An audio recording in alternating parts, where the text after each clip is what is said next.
Une quatrième vidéo sur le discours de Robert Badinter à l'Assemblée nationale pour présenter son projet de loi portant l'abolition de la peine de mort en France. Nous allons examiner d'autres arguments et d'autres idées dans cette vidéo.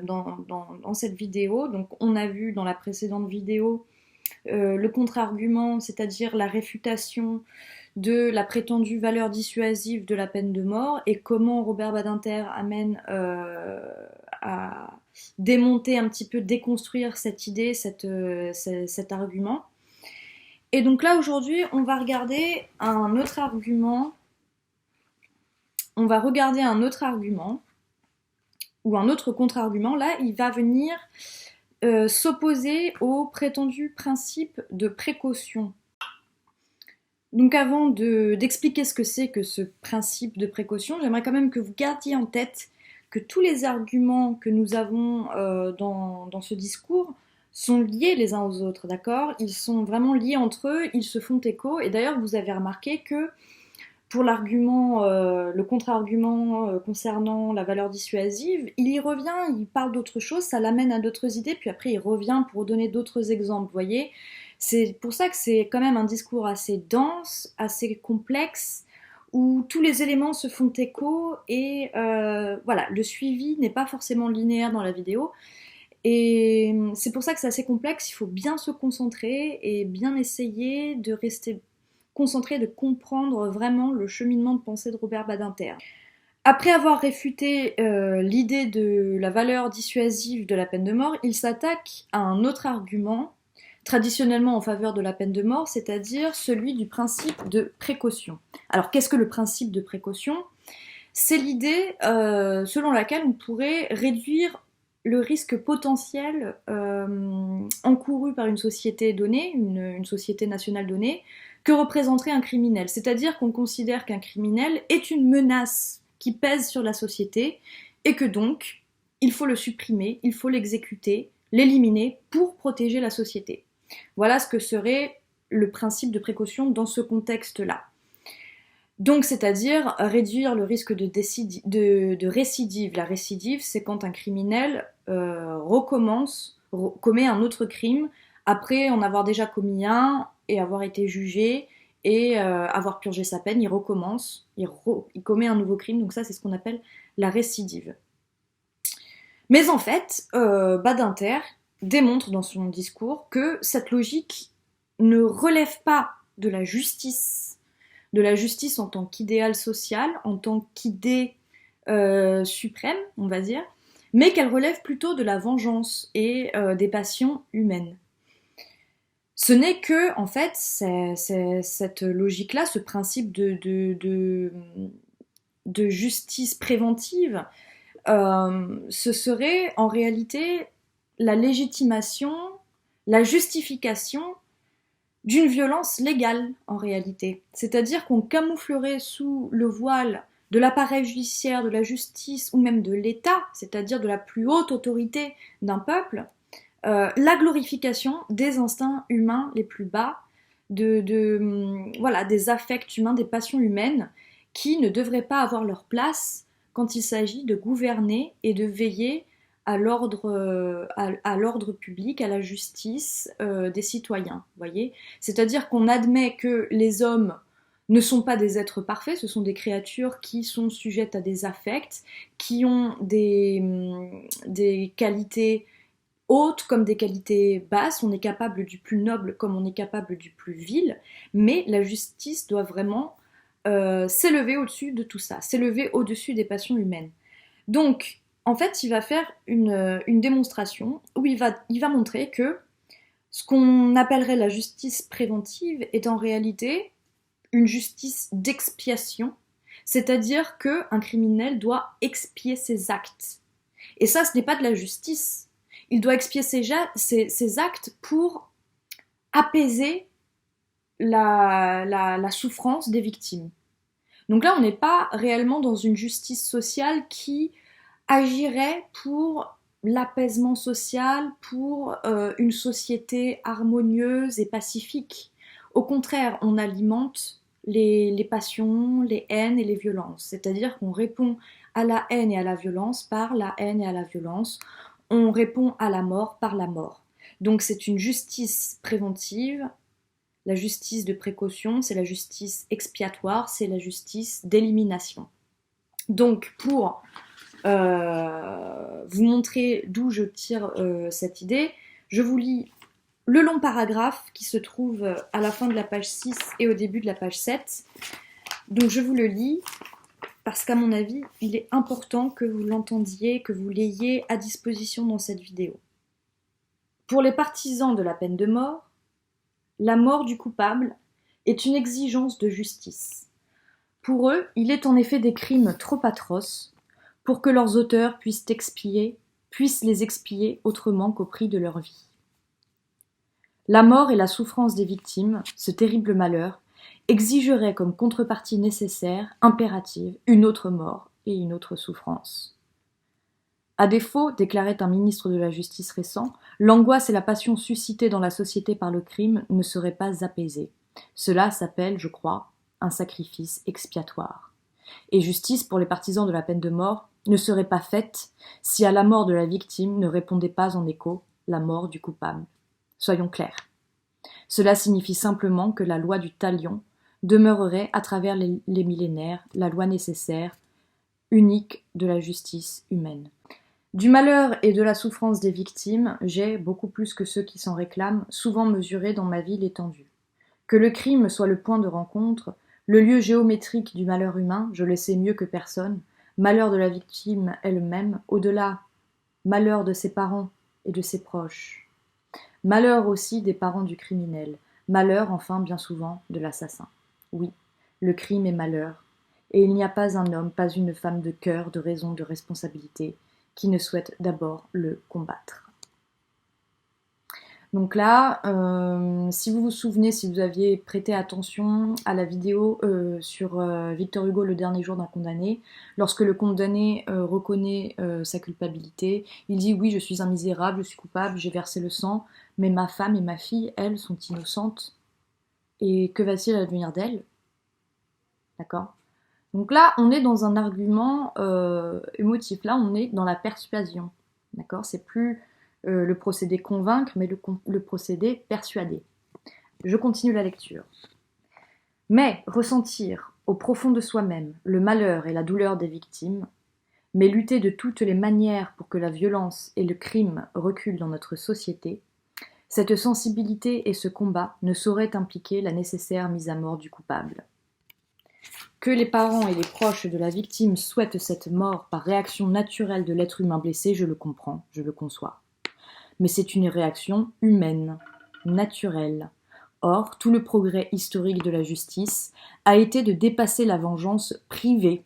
Et comment la dépasser, sinon d'abord en refusant la loi du talion. La vérité est que, au plus profond des motivations de l'attachement à la peine de mort, on trouve inavouée le plus souvent la tentation de l'élimination. Ce qui paraît insupportable à beaucoup, c'est moins la vie du criminel emprisonné que la peur qu'il récidive un jour. Et il pense que la seule garantie à cet égard est que le criminel soit mis à mort par précaution. Ainsi, dans cette conception, la justice tuerait moins par vengeance que par prudence. Au-delà de la justice d'expiation apparaît donc la justice d'élimination. Derrière la balance, la guillotine. L'assassin doit mourir tout simplement parce que ainsi, il ne récidivera pas. Et tout paraît si simple, et tout paraît si juste. Donc là, on voit que c'est une justice qui ne répond pas à un idéal social, collectif, mais une justice qui se conforme à la vindicte populaire, aux passions des foules, d'accord ? Parce que, effectivement, il parle de justice privée.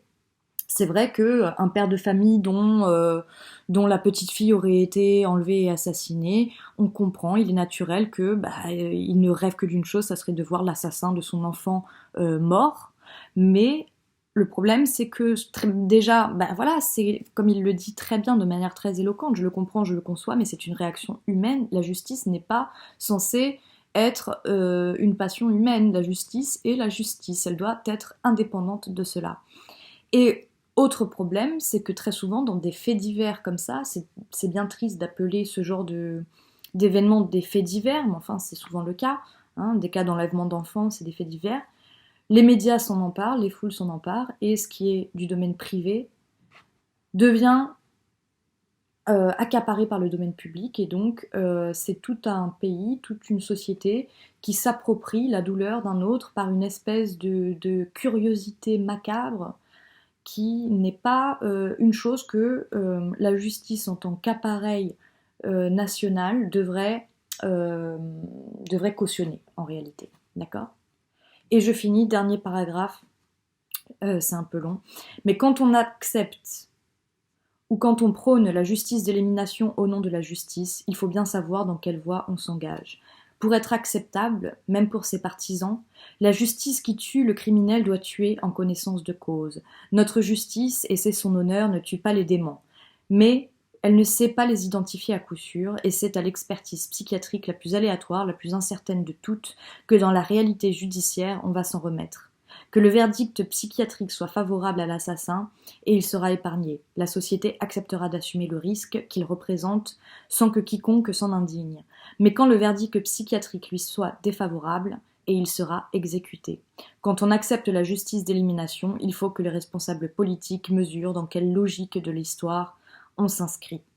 Donc là, on en revient aux trois types on va dire, de meurtriers qu'il dégage dans la précédente vidéo, on en a parlé. Donc il y a les assassins, on va dire, qui ne sont plus en possession de leurs moyens, de leur jugement, de leur faculté de raison, et qui sont donc, qu'on considère qu'ils n'étaient pas maîtres d'eux-mêmes au moment où ils ont commis l'acte.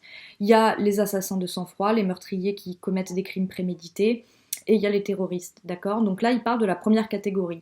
Et cela, eh bien justement, la question se pose, c'est de savoir est-ce que d'un point de vue sociétal, leur place est en prison ou sur un échafaud ou dans un hôpital psychiatrique? Est-ce que c'est de leur faute? Est-ce qu'ils ne sont pas fous? Et voilà, ça c'est toute une autre question, tout un autre débat. Bien. Et un dernier point, c'est celui, donc on a commencé à y toucher, c'est celui de l'opinion publique. Au début du texte, page 3, il parle du processus référendaire, c'est-à-dire que certains anti-abolitionnistes prétendent que, puisque vous voulez abolir la peine de mort, proposons la question en référendum, c'est-à-dire que le peuple tranche. Mauvais jeu de mots. Alors, un référendum, c'est quoi? Un référendum, c'est un vote qu'on propose, qu'on propose à l'ensemble de la société civile, d'accord, à tous les citoyens, donc qui permet à l'ensemble des citoyens d'une nation d'approuver ou de rejeter une mesure proposée par le pouvoir exécutif ou législatif. C'est un synonyme du plébiscite qui était déjà pratiqué sous la Rome antique, d'accord? Donc c'est-à-dire qu'on va poser une question, est-ce que vous croyez que le pays doit faire ceci ou cela? Et les gens vont voter, en général ils ont le choix entre oui ou non, c'est-à-dire qu'on leur pose une question, ils répondent, une ou plusieurs questions, hein, et ils répondent oui ou non. Et donc si le oui l'emporte, la loi passe ou la mesure proposée passe, et si le non l'emporte, eh bien on l'abandonne, d'accord? Et donc ce qui s'est passé, c'est que les anti-abolitionnistes ont dit, bah écoutez, faites un référendum. Parce qu'ils savaient que, selon les sondages de l'époque, et même encore aujourd'hui je pense que c'est le cas, une majorité des citoyens, à titre individuel, se prononcent plutôt en faveur de la peine de mort, pour des raisons qu'on peut très bien comprendre, on les a vues tout à l'heure. Donc, ce problème du référendum, revenons à cette vision de la justice décriée par Badinter, cette vision de la justice qui élimine, qui venge, et qui donc, d'après la vision de Badinter, n'est pas justice, hein, qui serait plutôt une justice des masses, une justice des foules, des passions collectives, et qui irait à l'encontre de l'idéal d'une justice élevée, d'une justice plus haute, qui s'élèverait au-dessus des passions humaines, qui ne doit pas être à la merci de l'opinion publique. Elle doit parfois même aller contre l'opinion publique, cette justice, pour rester droite dans ses bottes, pour rester indépendante et immaculée. je me permets de vous dire qu'à mon avis, il ne faut pas interpréter cela comme un mépris de classe, mais plutôt comprendre que ce que Badinter essaye de dire à ce moment-là, c'est que la mentalité, l'esprit d'un peuple, on va dire le climat social dans un pays, euh, d'un côté, et de l'autre, l'appareil judiciaire, le pouvoir exécutif, législatif, etc., sont des reflets l'un de l'autre, d'accord? Ils s'influencent mutuellement. Donc, quand on a un peuple qui est vindicatif, un peuple qui est violent, qui est houleux, d'accord, on a une justice, ou en tout cas un exercice de la justice qui est vindicatif et qui est violent. Et contrairement, de façon opposée, lorsqu'on a une société qui est apaisée, qui est harmonieuse, on a une justice claire, immaculée, indépendante. D'accord? Donc, je vous renvoie aux lignes. Allez, on va lire le passage, ligne 158.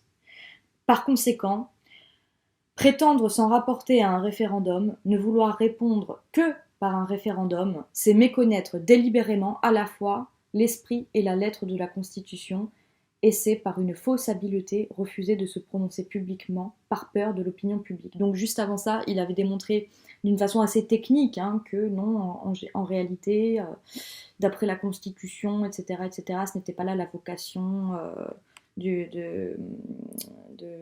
du Parlement. Enfin bon, c'est un petit peu technique, on ne va pas forcément rentrer là-dedans. Et ensuite, ligne 170, il dit... Donc, on rappelle, il n'a jamais été établi une corrélation quelconque entre la présence ou l'absence de la peine de mort dans une législation pénale et la courbe de la criminalité sanglante. On a par contre, au lieu de révéler et de souligner ces évidences, entretenu l'angoisse, stimulé la peur, favorisé la confusion. On a bloqué le phare sur l'accroissement indiscutable, douloureux, et auquel il faudra faire face, mais qui est lié à des conjonctures économiques et sociales, de la petite et moyenne délinquance, de violence, celle qui de toute façon n'a jamais relevé de la peine de mort. Donc voilà, c'est une affaire de climat social et la justice en tant qu'appareil, en tant que protecteur de la société, protectrice de la société, doit s'élever au-dessus des passions humaines et elle doit être indépendante et infléchissable et parfois agir en toute autonomie, dût-elle aller à l'encontre de l'opinion publique et fâcher et agiter certains esprits, réveiller certaines passions et certaines colères. Voilà, ça c'était pour l'argument contre le principe de précaution et sur la question de la justice et de l'opinion publique. Voilà, je vous dis à la prochaine, dans la prochaine vidéo. On parlera d'un autre argument, celui de l'erreur judiciaire. Voilà. Allez, bon courage à tous et à bientôt.